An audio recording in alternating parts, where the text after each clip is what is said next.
Welcome to the Overflow Worship Podcast, where we serve and support leaders so you can serve and support your local church. Well, hey everybody, welcome to the Overflow Worship Podcast. I'm your host, Andrea Olson. We have had just such a great summer of amazing interviews and amazing topics, and today is going to be no different. I'm so excited because I have a new friend joining me today all the way from Nashville, and she is actually going to be with us at the Overflow Worship Conference in October, and I'm so excited for you all to get to know her. So let's welcome Hope Darst. Hope, thank you so much for being here today. Oh, thank you for having me. It's such an honor. I love that we're going to get to spend some time chatting. And yeah, I'm just really happy to be here. Yeah, well, I feel the exact same way. So thank you very much for taking the time. So I would love to kick it off. Just tell everybody a little bit about you, whatever you want to share about life or family and ministry, and just kind of where God has you right now. Yeah, well, currently I'm sitting at my house in Nashville, like you said, with my kids running in the background because it's summer. And, you know, hey, moms, we're all in this together. Yes. Just juggling it all. But I've lived in Nashville for 21 years, so it's home to me because it's the longest I've lived anywhere. I was born and raised in Kentucky. My dad was a minister. And, you know, my mom joked that when she had me on a Wednesday, and by Friday I was on a pew, and I haven't left since.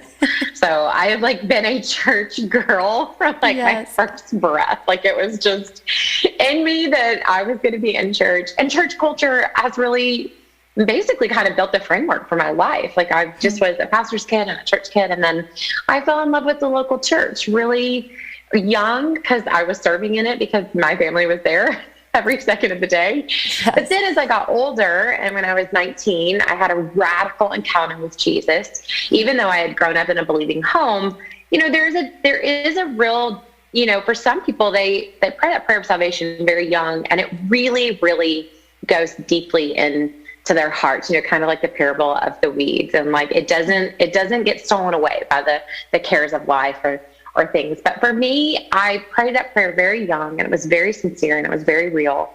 But I didn't understand lordship. And so it wasn't until I was 19, and I was pretty much kind of living my life how I wanted to live it, not really caring if it served the Lord or not, getting my identity in everything that could be other than God. Guys, you know, my talents, my giftings, you know, just anything that would make me feel value. And it wasn't coming from Jesus, and it wasn't working. I was struggling with an eating disorder. I was very, very depressed, and I was just in a string of unhealthy relationships. And this one relationship ended abruptly, and it just sent me spiraling because, you know, when you build your life on anything other than Christ, it really is sinking sand. So when it falls apart, you fall apart. Yeah. And that's what happened when I was 19. And I had a beautiful friends that lived in Nashville, Tennessee. They were believers, and there was just something on their lives that just looked and smelled different than other people that I'd known that confessed to love Jesus. But there was a level of just freedom and joy and life on them that was so attractive. And I remember just basically saying to my parents, I don't really understand how God fits into my life, but I know that he needs to fit into my life. And I don't know what that looks like or how to do it. And if I don't figure it out, I think my life's not going to actually end up well. Can I go stay with this family for the summer and just be around them? And of course they were kind and opened their doors. And I moved here when I was 19, and Jesus met me in the most honestly radical kind of way in the back row of a pew here in Nashville. And I just ran to the altar at the end, and I was like, Jesus, I'm all in. I know you are who you say you are, but I've not given you my heart, my mind, my soul, my opinions, my ideas, my dreams, all of it. And I'm giving it to you now. And whatever you want, for no matter what it costs, you have my whole heart. And it marked my life, right? Cause you pray that kind of prayer at 19 and you don't really know what that means. And you don't really understand. I think on some levels, hey girl, get ready, because you're going to have to do some things to live that out that you weren't thinking about when you were 19. But it was the greatest decision I've ever made. And it's still to this day at 40 years old, it is the decision that changed my life. He is the person that changed my life. And everything has been marked by that. And so over the years, that that tiny prayer of like, God, whatever you want, whatever the cost, wherever you lead, I'll follow you. It has led me in the craziest of places, like just everything from moving to Nashville to having crazy jobs. I like delivered subpoenas. Not a great idea for a young 19-year-old girl. If you work for a law firm, I just really want to encourage you, don't hire a single young girl to deliver subpoenas. Oh my goodness. It was terrible. Oh my goodness. Very quickly, I was like, this does not feel like a safe job. I feel like I should find another job. This was not a wise choice on my behalf. Yeah. So, I was a banquet server at Opryland. I was a nanny. I was a terrible nanny because I was young and I didn't really understand what raising children, really required of you. And eventually all these odd and end jobs landed me working for the Gospel Music Association here in Nashville, which if you remember them, they were like Seminar in the Rockies and Dove Awards, and it was back in the heyday. And so like I got to go on staff there, and I was like coordinating all of that with the artists and, booking flights for artists to perform on the Dove Awards and all these kinds of different things. And that eventually led to being a background singer for Natalie Grant. Like just my whole life just kind of took all these twists and turns. But the one thing that was really consistent was that I was always plugged into the local church. I was faithfully committed to be not just attending, but serving in my local church. And that, again, was a variety of things, everything from kids ministry to setting up chairs, to ultimately being involved in worship teams. Because I grew up in the culture that just said, bring your talents to the storehouse. And like, whatever you have, whatever's in your hands, whatever you're good at it, go and let that thing be something that can help the local church, like build the kingdom of God. And so for me, I was really good at singing. Like that was one thing I knew how to do. And so I was, the girl that was like, hey, I'll sing in the choir, or I'll go, serve on the worship team, the kids, youth, and all that kind of stuff. And so, I'm sure in the early years, it was really just my ego that just wanted to be like, hoping I could get a solo or something. But over time, and God, refining my character and different things, I found myself at 25, newly married, coming off the road from being a background singer and still serving in a local church, and thinking, I'm going to be an artist now. I'm going to pursue this thing. And God just so, like he has consistently in my life, very clearly, was like, that is not what I have for you in this season. And are you willing to lay that dream down and really follow me, no matter if it even means walking away from the thing that you thought you were supposed to do your whole life? Because everything in my life up until that point was like trying to build to this moment of like pursuing being an artist. And this felt like the moment, and God was like, no.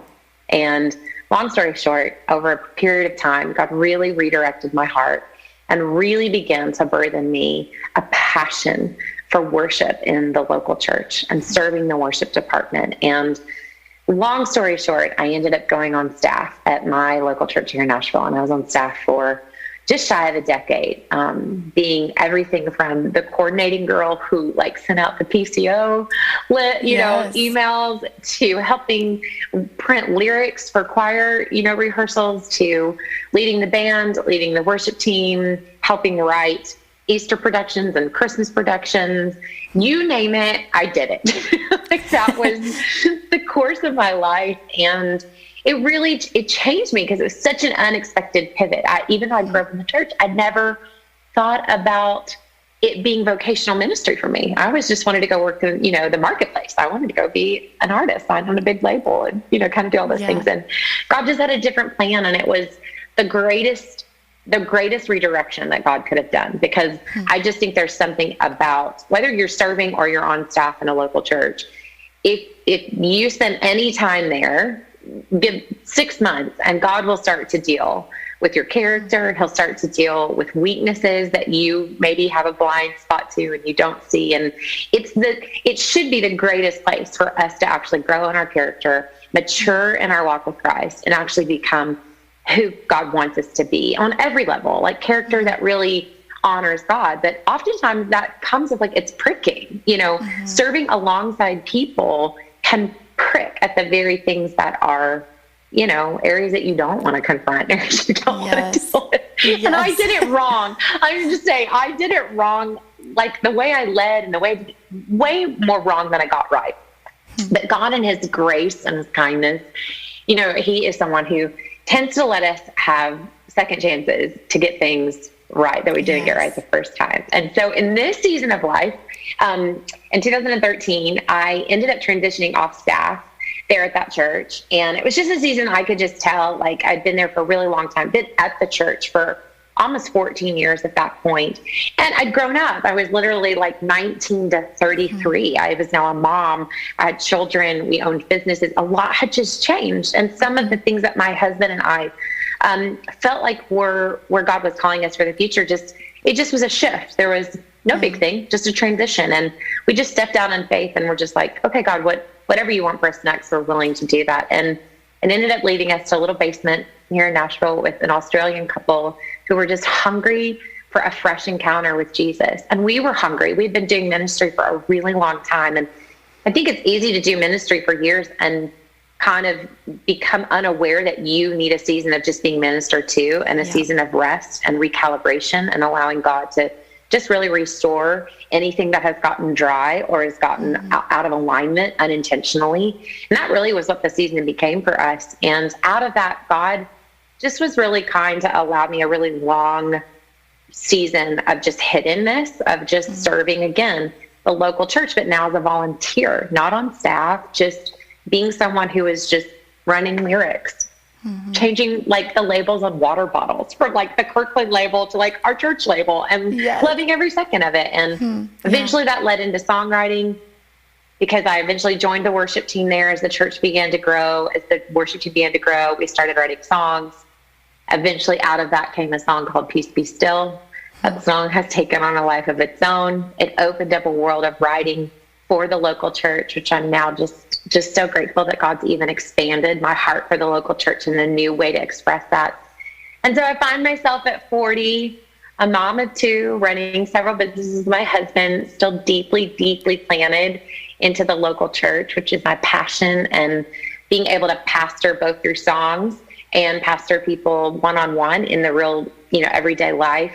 And I just had the fortune, a fortunate situation that about 18 months ago, God just opened a door for me to sign a record deal with a label here in town who could really come alongside me in a unique way, knowing that really my passion is for the church, and yet still wanted to be able to get music into a greater space that we felt like I just was kind of limited on my own. And so I find myself here doing crazy interviews that I never expected. Not crazy, but it's crazy to me that anybody wants to talk to me and hear my story. And watching God take my heart for the local church beyond just my local church. That's all I've ever known. It's just serving my local church. And what I've seen in the last couple of years is God going, that I've given you a heart for my bride.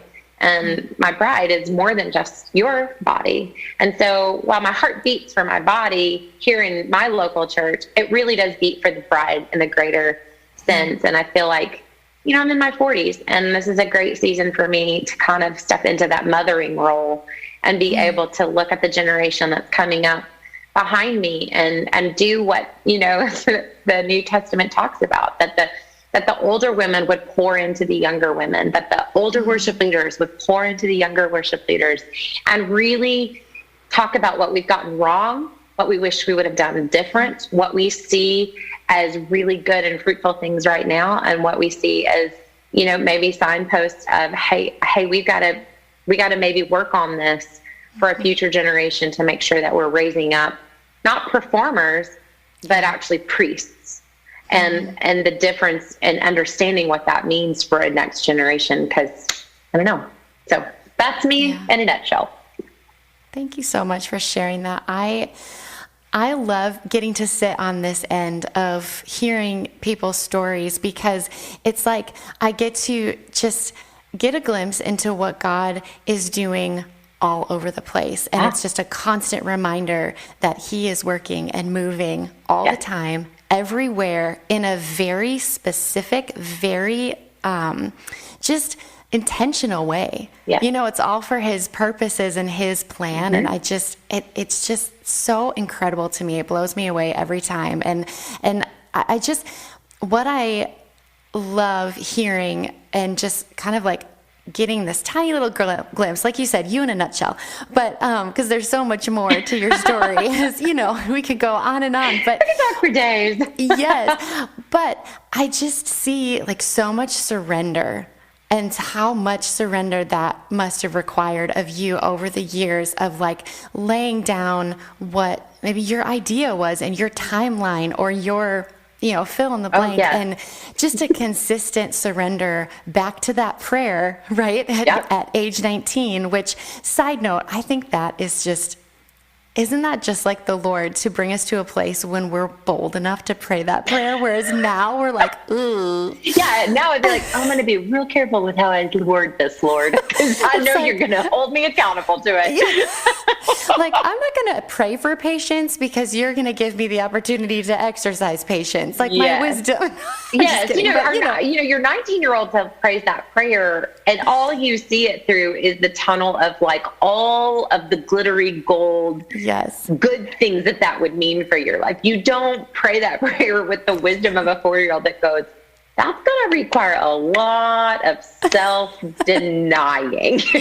And that's not going to feel great. And yet, isn't it funny, like now at 40, the crazy part though is that like I understand what actually happens when you die to self and the gold that comes from that. And so now you willingly do it. Absolutely. It doesn't mean it's less painful or it's less difficult or it doesn't, just honestly just destroy your flesh in every million kind of way that it can. Yes. But you have now the history with God to know that every season where you were willing, where I was willing to honestly lay down what I wanted for what God was asking of me, it has only been to my benefit every time. Even in the places that in the moment, it would have been easy. And there were times I was shaking my fist at God and just being like, how could you? Like, how I asked you, I begged of you, don't do this. Don't ask me to do this. Don't let this be the outcome of this situation. And yet, it would go in a way that I didn't want it to go, or what was asked of me was what I didn't want to do.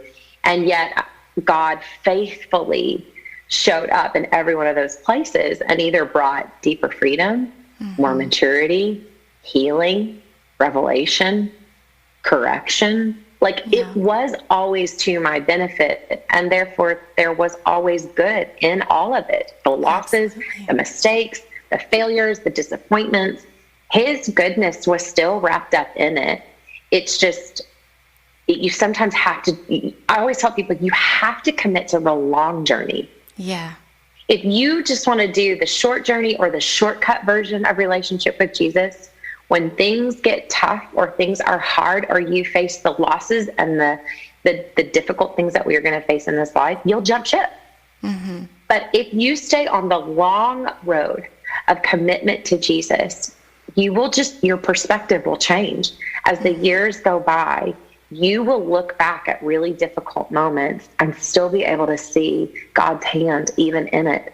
It doesn't mean that his hand orchestrated what was difficult or painful, but you'll see the hand that wants to come alongside you and rescue you and comfort you and heal you and restore you. And it changes your perspective then as the years go by and you keep following Christ and you just kind of go, I don't care what's up ahead. Like, I know you're going to be with me. Here we go. Here we go. Yes. Did you know that we also have a conference? The Overflow Worship Conference is on October 8th and 9th, 2021 in Willmar, Minnesota. Our goal is to serve and support the entire worship team.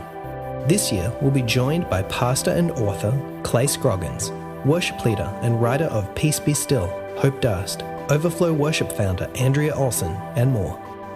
Our goal is to give you and your whole team a break, a moment to pause and be refreshed.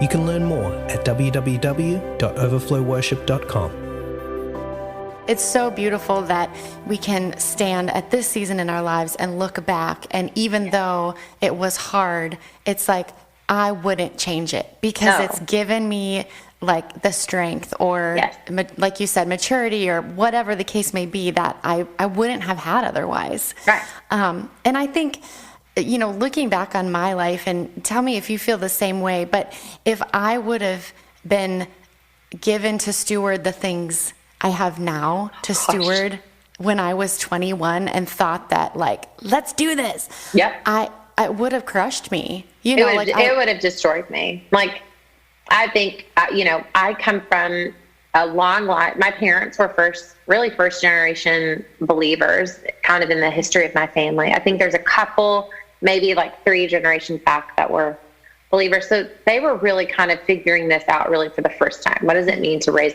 a family intact? Because part of that, being first generation believers, means there was divorce everywhere. Like everyone is divorced. And, I can see now, like, if God had, if he just been like, I'm just going to give you whatever you want at 19, I probably would be divorced today, because that would have fed me just right into that lane of everything's about me. Everything's about what I want, when I want it, how I want it. Like, it would have created a monster of selfishness, which doesn't work so great in marriage, doesn't work so great in parenting, doesn't work so great in character building. And I see all the pitfalls. One of the things I've been very open about in my journey is I've dealt with anxiety. I've dealt with depression over the years. Actually, when I was 19, the depression really lifted. So that has not been a struggle for me since that moment at 19 when Jesus really came in and healed so much. But anxiety has been something that I've dealt with a lot throughout the years, and fear. And so, I can only imagine you put yourself down a road that's full of really difficult decisions and just traps that I think it would have just created a monster of more anxiety, more fear, more whatever. And God loves me. He actually loves me to the degree that a parent loves a child, and will say, I know you want that right now, but it's going to destroy you in your heart and in your mind. And I just can't, in good conscience, let you do that, knowing I know what it's going to do to you right now. Versus having 21 years of walking with the Lord, and the Lord then being able to go, okay, now we can do this hand in hand. Because I know that I know that your identity is in me. I know that you understand how to combat anxiety through my word, through my presence. You are tethered to me now. Like, do you know what I mean? Like, and so it doesn't mean that it's, and I also don't think it's just some reward. Do you know what I mean? Like, I don't think God gives it to you certain things in certain seasons. Like, okay, now you did a good job, and now I'm going to give it to you. Yes. It's not like that. God, I think, writes things over our lives, and has things that we are each individually called to do, called to partner with him to advance the kingdom of God. And all along the while, he's ready and willing to hand those things to us the minute he knows that we're capable of carrying it without it crushing us. And it's not necessarily just because I don't love that theology that goes like, get it all right and then God gives it to you, or get it all wrong and then he takes it away. I'm a parent. I don't look at my kids that way. I'm ready and waiting to hand off to them everything that I see that will be good for them, and things that I know that they're going to be great at. I would give it to them right now if I thought they were ready. But a parent has wisdom to go, I'm not going to hand you car keys right now. You're 13. You cannot drive this car. But I'm not waiting for her to prove that she's good enough to drive the car. I'm just waiting for there to be a little bit more maturity, a little bit more, trust, a little bit more, I think you're making good choices. So let's try this out. And knowing she might even mess up. She's probably going to get in a wreck. Right? Like, that's just the reality of kids. Like, I had so many wrecks when I turned 16. But that, think about it like from God's perspective. God knows when he puts things in our hands, we are still going to mess it up. We're still going to get it wrong. There's still going to be a learning curve. That doesn't keep him from handing us good things. He just is really wise. He's really wise about when he allows us to step into things if we allow him. But a lot of times we're rushing in and we're going, oh God, you don't really know what you're thinking. I'm going to do this anyways. Like, I know I'm ready. And notoriously that does not end well. At least for me, at least when I see in the Bible, at least when I see in other people's lives. Same. Yes. Yeah, absolutely. And so all of the time that you've spent serving in the church, like as whether it's volunteering or it's on staff or it's, changing water bottle labels or printing lyrics, I would imagine in that process, it was a constant dying to self as well, of just like, I'm just here to serve. And for you, with your gift being singing, so for you, it's being like, I'm just laying down my singing because that's, what God is asking me to do right now. And so what have you learned through that you now impart to people that you're saying the more mature women teach the young women. So what are you telling the young worship leaders that are coming up? How can they step into serving with grace and with maturity? I would say, just from my own experience, I went on staff very young. I was 25 and I knew nothing. Like I just was as clueless as could be. And I think because there was still a tension in my own heart, like even though I was really walking out obedience and I was walking out faith by being willing to not pursue becoming an artist and serve the Lord, there was still like unmet desires in my heart that I was still kind of wrestling through. And I think I, like many people, quickly fell into the trap of this place within the church now is going to fulfill that thing that I didn't do that I thought I was going to do. So it's giving me the outlet to sing. It's giving me the outlet to be seen. It's giving me the outlet to feel, valuable. And it's giving me an outlet to feel, just significant. And that is really dangerous because the reality is Christ and Christ alone is supposed to be the thing that makes us feel significant. And I think oftentimes, especially for those of us who have a really external talent of, singing, being a musician or an incredible orator that, can just preach the house down, we are constantly having to check, what are our motives? Why am I doing this? Am I being performance oriented or am I being priestly? Because a priest, which is who we're called to be, because of Christ, we are now called, priests. That, the role of a priest when he would go it was to minister to the Lord and minister to others. And he had to make sure before he got into the presence of God that he was like a clean heart and clean mind. That meant there was some repentance. That meant there was like a real checking of the heart and checking of the motives. And I think, I know for me, one of the things that I easily fell into was performance mode.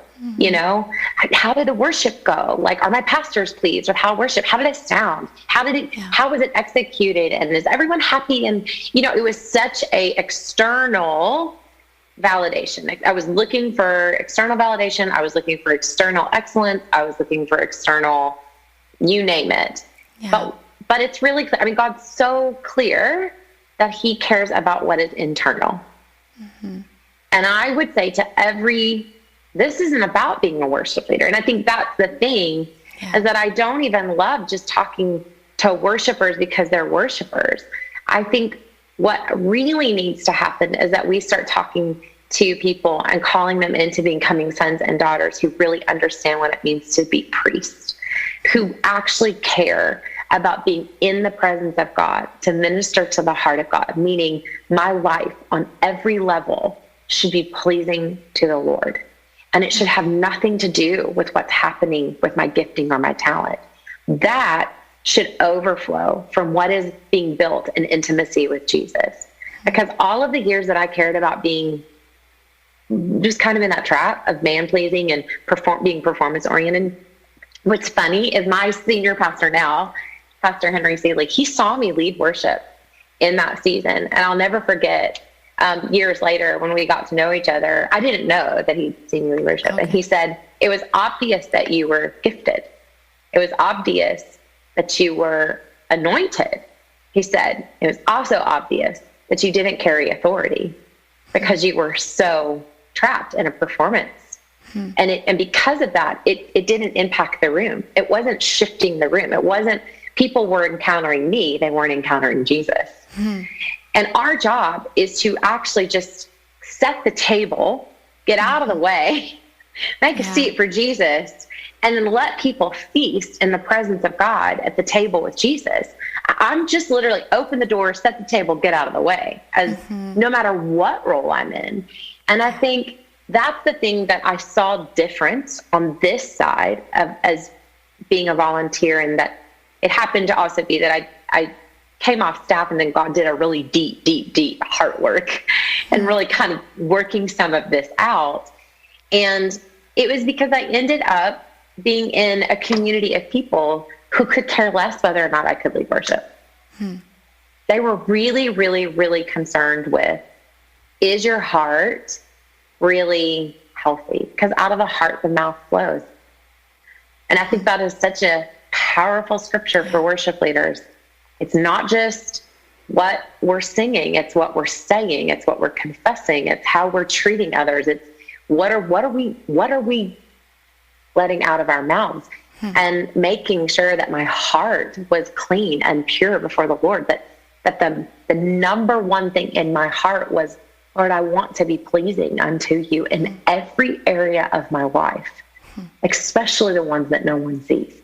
Yeah. So that when I may have the privilege to stand on a stage or stand in a room, because who cares if you're on stage or not, but just to stand in a room and lead people on your behalf in any capacity, I am much more concerned with who I've been in private than who I am in that moment, because that moment is never, ever, ever going to be the moment where I suddenly just become who I'm called to be. I become that when no one's looking. And that moment should be an overflow of what has been built in intimacy with Jesus. And it should be fruitful. It should look like patience and self-control and, righteousness and kindness and love and joy. It doesn't really matter. If I could be the greatest vocalist in the world and have all be anointed and called, but if I haven't learned how to please the heart of the Father, then none of that really matters. David was appointed and anointed king, and he still had to go live in a palace for 6 years to learn the culture on how to be kingly. And I think that is true for us, that we need to spend way more time learning how to be kingly, learning how to be priestly before Jesus, so that when we are in positions that we're called to be kings and we're called to be priests, we can actually lead with the heart of God and not with our own ideas and our own motives or our own, whatever. So that's what I would say. I love that. It's so good, and such a powerful word of encouragement for everybody who is listening out there. It's just so good, and I think it's a great place to end our conversation for today. But, friends, everybody who's listening out there, just be encouraged today with everything that you heard, and I hope that you will take this and apply it to your lives, that, the only thing that matters, the number one thing that matters is what you are doing behind closed doors in those private moments, and then everything else is just an overflow out of that. And a good friend of mine always says we can't lead people to a place that we haven't been and that we don't go frequently. And so may we all live with that in the forefront of our minds. Hope, thank you so much. Oh my gosh, thank you for having me. Absolutely. Anytime. Just thank you for sharing your heart. And I'm just really grateful, and we look forward to having you with us in October. Same. Can't wait to be there. You've been listening to the Overflow Worship Podcast. If you enjoy our podcast, please take a moment and leave us a 5-star rating and a written review, which helps us reach more people. New episodes are released every other Monday. So until next time, thank you for listening.